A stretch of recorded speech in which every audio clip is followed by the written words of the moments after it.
Oh, it's cute, right? I haven't had it for that long, but like it's legit one of my favorite things to wear. Which is funny because it's my ex's sweater, or it was my ex's sweater. This sounds bad, but when they were in the process of dumping me in the midst of the "it's not yous, it's me's" and the "I'm not ready for a relationship," all that was going through my head is, how am I going to keep this sweater?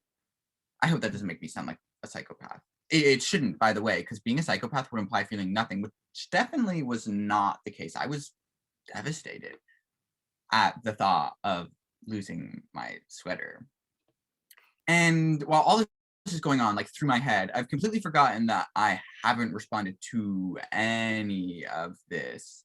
Like he's just broken up with me and I've been completely silent. Minutes have gone by and I haven't said anything. He probably just assumed I'm devastated, at a loss for words, and then the consoling starts. Are you gonna be okay? And I'm so sorry, etc., etc., thinking I'm probably on the verge of tears or something, when in reality, I'm just overwhelmed at the thought of losing my baby. So finally, I respond with an incredibly tactful, "Can I keep your sweater?" And what feels like an eternity passes, because I know he also loves the sweater. Like, of course he does. It's cute as hell. Anyway, I'm just like waiting. And then finally he's like, "Keep it." And the thing is, he definitely just let me keep it because he felt bad and thought he had just like broken my heart. But in reality, I was on cloud nine because I just scored myself a dope sweater. So, are you dating anyone?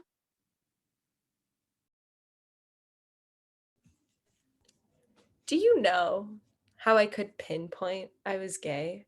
Like from birth or almost birth? I mean, I know I've always been gay, but it's still fun to like look back and search for, the signs. I've always wanted to be a mom, which definitely isn't the most gay trait to have, but I was super into the idea of having kids. I still am. Except when I was little, I had this crazy fantasy of having 10 kids and like two dogs. Like the super gross, uber traditional, picture perfect Christian family. Almost. Because among the hordes of children, the white picket fence, the live, laugh, love sign in the foyer, something was missing. My husband. Like, where is he? Is he at work? No. Deployed, maybe? I don't think so. Bowling? No. Look, I don't know what men do. Anyway, the point is, he's dead. Like, actually dead. In the ground, buried 6 feet under. I'm serious. My childhood fantasy was to be a widow. It legit revolved around my husband being gone. In my child mind, I would intentionally kill off my imaginary husband so I could live happily ever after with my children and my dogs. There were heart attacks, fires, car accidents. I was dedicated. This man needed to go. Just give me the 10 kids, buy the house, and get out. I honestly think that's the gayest thing I ever did. And it happened when I was like 5, which was funny because I searched for the normal signs like playing softball and refusing to wear skirts. But in reality, I had the gayest sign of all. I killed my husbands. Me? No, I was never a Girl Scout. I was a gem though. You have no clue what that is. Gems are, well, it's basically like discount Girl Scouts or like off brand Girl Scouts, but for Christian girls. So you still got to wear a sash, collect badges, and, we had monthly meetings, but it was super religious. So instead of, things like camping and first aid and selling cookies, we did things like praying and memorizing scripture and watching a shit ton of Little House on the Prairie for some reason, which at the time I totally accepted as normal, right? But now it's weird explaining it out loud. That wasn't the only thing either, though. Like growing up as a Christian kid, you get used to this pattern of like discount secular things. Like we weren't supposed to do or like things that non Christians did, but instead of like just avoiding or not doing them, we created our own alternatives. You know? Okay, so like we didn't have Superman, we had Bible Man. And we didn't celebrate Halloween, we had a harvest festival, you know? And you still got to dress up and eat candy. We were just doing it for like totally unrelated, non pagan reasons. And we didn't have a prom, you know? We had a Christian youth banquet. Because God forbid we call it the same things as the sinners, right? It's just interesting to think back on, and we're always trying to separate ourselves from the world because that's what made us different and that's what made us better than everyone else. But, you know, if we were truly different, then why'd we spend all our time copying what everyone else had? Like, we weren't even good at it.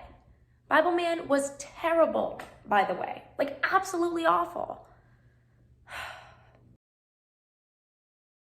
Theater kids are delusional. It's crazy. The confidence they show on a daily basis is insane. It doesn't matter whether they're doing theater professionally or like at the local YMCA. The energy is exactly the same. It has nothing to do with how talented they are or anything. It's like a theatrically inclined hive mind of people who think they're hot as hell and God's gift to humanity. There's this girl at school, Maddie with a Y. She legit used to be one of the most unremarkable people, but you never guess it now because she just decided sophomore year to do theater and boom, she became hot shit. Like she booked Sally Bowles next fall. It was garbage, but like that didn't matter. Theater kids can just make up their own truth, and weirdly it works. Everyone just believes them and accepts it. Like, what if I did that? Could someone like me even do that? Just decide to live like a theater kid for a day? Jesus, I'd be insufferable. Could you imagine if I thought I was cool? That would change things. That would change a lot. God. Theater kids are powerful as hell. I mean, they're crazy and they scare me. But damn.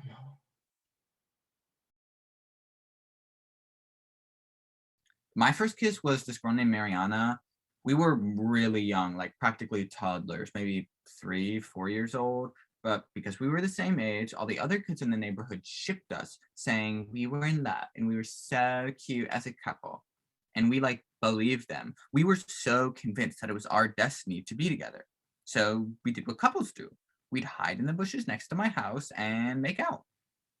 And after a while, I felt it was getting pretty serious. So I decided I was going to propose and I was going to do it in front of everyone, like this big, grand, romantic gesture. I stole a ring from my mom, the prettiest one I could find, and I wrapped it up in pink tissue paper. And that evening, after a rousing game of freeze tag with the whole neighborhood watching, I got down on one knee and I popped the question. And everyone just burst out laughing. And they were laughing at us. They started singing Jason and Mari sitting in a tree, Kissing. And like, I couldn't read, but I knew I was being dissed.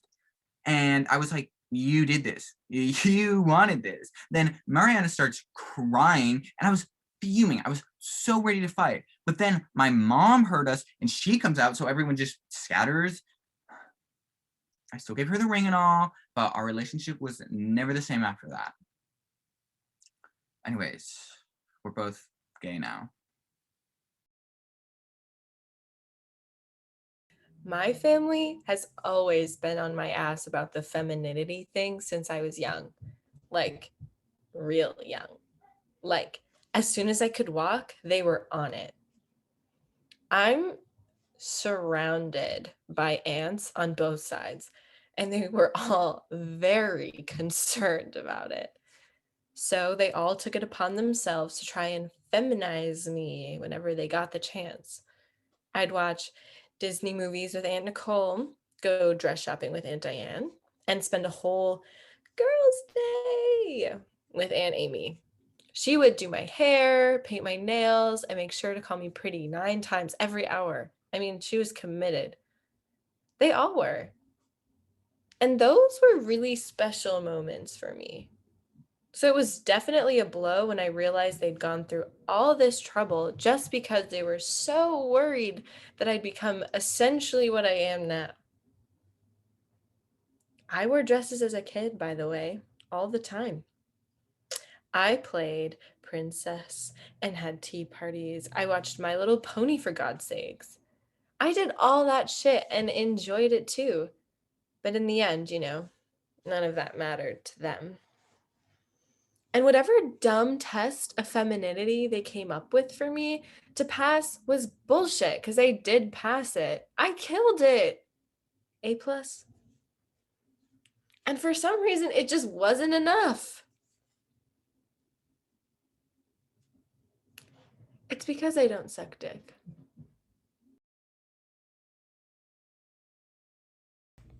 Are you serious? Legos are garbage. You don't get it. Like, obviously, Legos are the quintessential kid's toy and they're good for building, but in terms of playing and having fun, they're just not it. You don't play with Legos. No one plays with Legos. You build with Legos. Legos are work. Legos are a goddamn job. Like, tell me the name of one of your Legos. You can't. No one can. Because they all look the same. There's no need to name it because once you drop it back in the same old bin with all the other Legos, you're never going to be able to find it again. Where's the story? Where's the character? And when or if you even finish building it, you wait an hour and then you tear it apart. Boom, gone, like it never even existed. Where's the love? Do you think that that's an okay thing to do to something you love? Is that what this relationship is? Am I just a Lego set waiting to happen? I'm not gonna let myself be a Lego, Jay. I'm not gonna let myself be thrown in a bin and forgotten.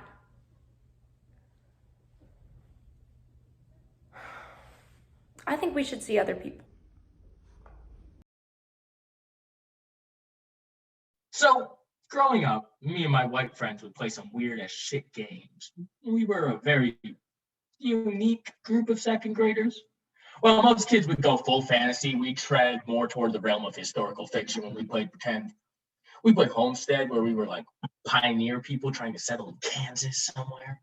Or we'd pretend to be British kids during World War II, during the blackouts. Weird shit. But our all-time favorite fucking game, and you ain't ready for this shit, was Slaves. I shit you not. We loved that shit and we were so fucking organized about it too. Like we'd split everybody up. Some kids had to work the fields, other kids would have to do household work like cleaning and laundry. So basically we had house niggas. And obviously someone would have to be the master. And I think you know who volunteered for that one. And bitch, I loved it. I would stop around being intimidating and shit, making sure all the whiteys were getting their work done. Sometimes they try to run and I just catch them and drag them back. So let's just make a clearer picture here. We have 7 little Angela fuckers and my black ass in someone's backyard on a Monday at 9 in the goddamn morning running a fully functional imaginary plantation. And you know what the worst thing about this is? I still don't know how to feel about it. I mean, I do. I just think it's fucking funny, but I don't know how I should feel about it. Like, was that trauma? Or just weird kid shit? It was both, right? Kids are so fucking strange.